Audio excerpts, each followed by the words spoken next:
Last year, a friend from an ad agency called to offer me a gig, and I couldn't tell if his pitch was supposed to be flattering or insulting.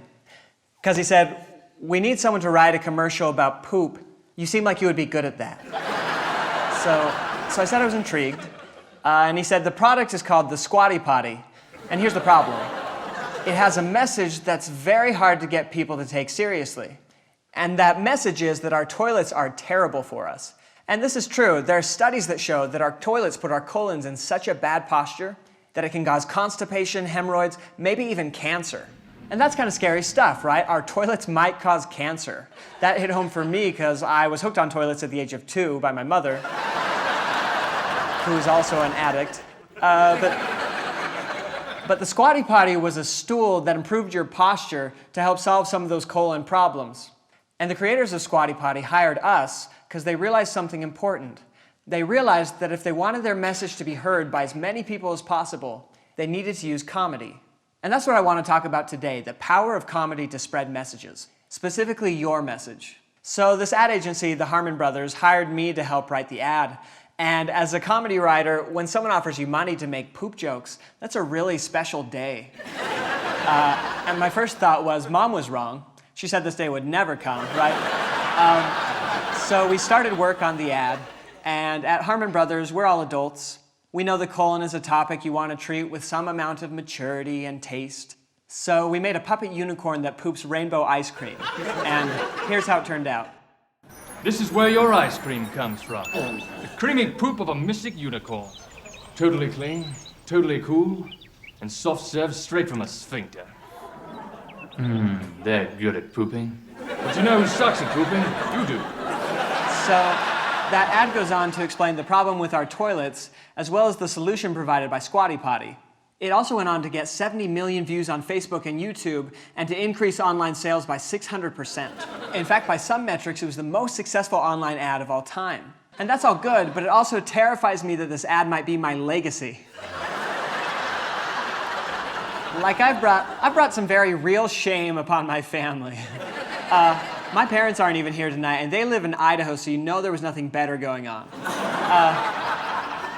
But I'm telling you all this because just as unicorn jokes were an effective tool for spreading Squatty Potty's message, I think comedy can be a powerful tool for spreading your message. So right now I get to work with comedic messages in a couple ways. I write for an ad agency and a comedy show, and I market for a startup. But ultimately, this message isn't just applicable to ad agencies and comedy shows. I think every one of you has a message you're passionate about.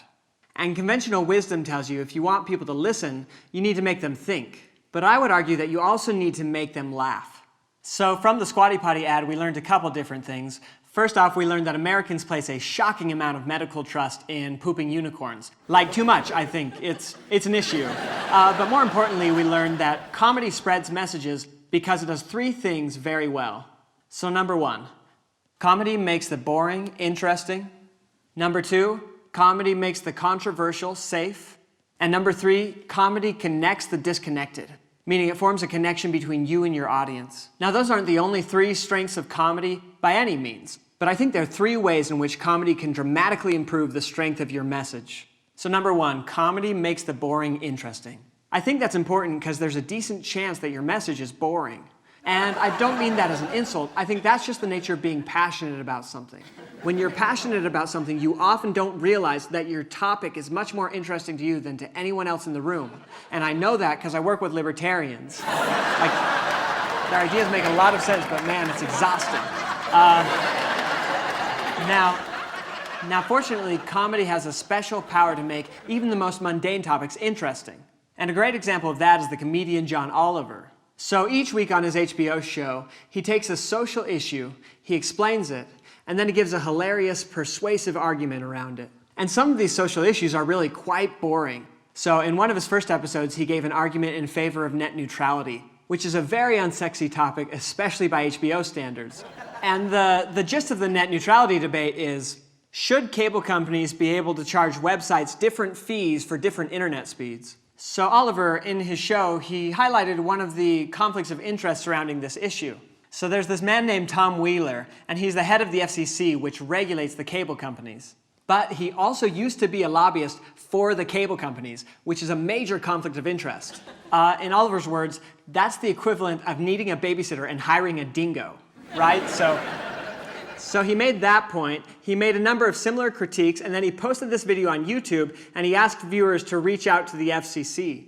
And because it was so hilarious, the video was enormously successful. It got 10 million views. The response was so strong that it crashed the FCC's site. And best of all, it even got a direct response from Tom Wheeler, who said at a public meeting, and this is a real quote, "I would like to state for the record that I'm not a dingo." When the head of the FCC has to make a specific rebuttal to one of your jokes, you know your comedy has the power to spread messages. It has the power to make boring topics interesting. And in the end, Oliver's side of the net neutrality debate won out. Now, whether you agree with his stances or not, I definitely recommend watching some of John Oliver's YouTube videos as examples of great comedic persuasion. I think he's an example that whatever your message is, if you make people laugh, they won't be bored. So number 2, comedy makes the controversial safe. There's a great quote by the humorist Mary Hirsch. She said, "Humor is a rubber sword. It allows you to make a point without drawing blood." Or put another way by Syed Kasha, who writes about life in Israel, "If you want to tell people the truth, you better make them laugh first. Otherwise, they will shoot you." And to some degree, I've seen a similar principle at work as I work as a marketer. So I market for a startup called VidAngel, which is a streaming company that allows families to watch movies and filter out whatever mature content they don't want to see. And the filtering industry is fairly controversial. You know, people call it censorship. People say that it perverts the director's vision. A number of filtering companies have been sued out of business. But if you talk to the founders of VidAngel, they would tell you the goal isn't to clean up Hollywood.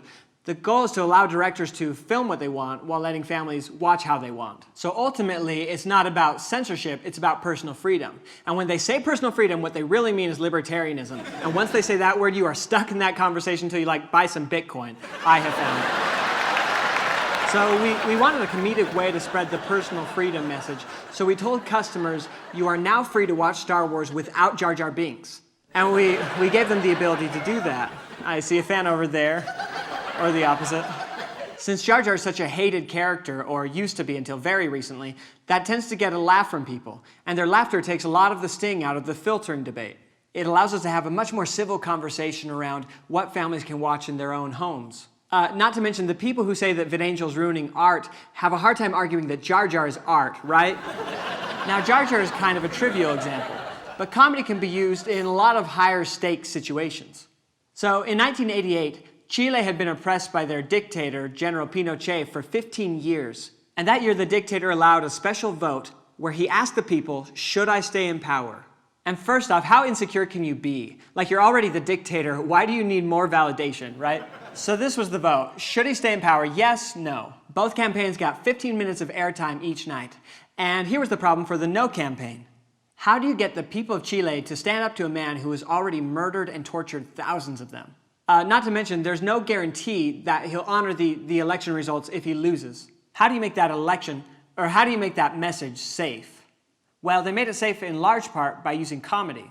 So rather than a dark, gritty campaign that was all about the oppression, they did a campaign that was mostly bright and happy and funny. And the theme was, Chile, joy is coming.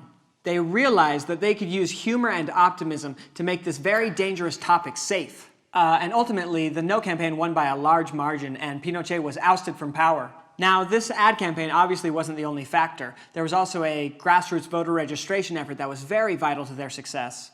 But I think Chile's story is a great example of comedy's power to make controversial topics safe, and I think it can do the same for your message. And number 3, comedy connects the disconnected. There's a Victor Hugo quote that I love. He said, "Laughter is the sun that drives winter from the human face." I've been able to see that firsthand as a writer for a show called Studio C.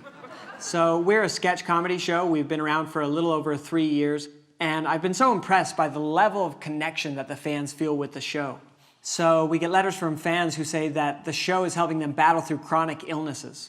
We get letters from lonely kids who feel like the cast members are their only friends. In public, strangers run up to the cast members and give them unsolicited hugs, which is inappropriate. We find that as the show gives to the fans give back.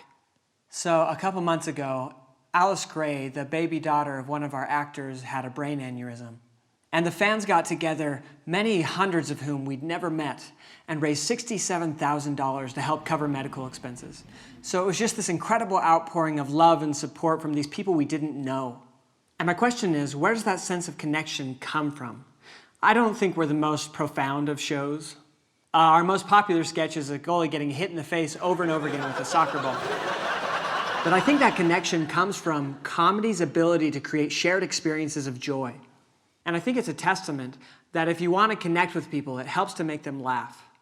So then how do you use that connection to spread a message? A great example of that is Ellen DeGeneres. So the other day I saw an article called "Every Oscar Host Ranked from Worst to Ellen."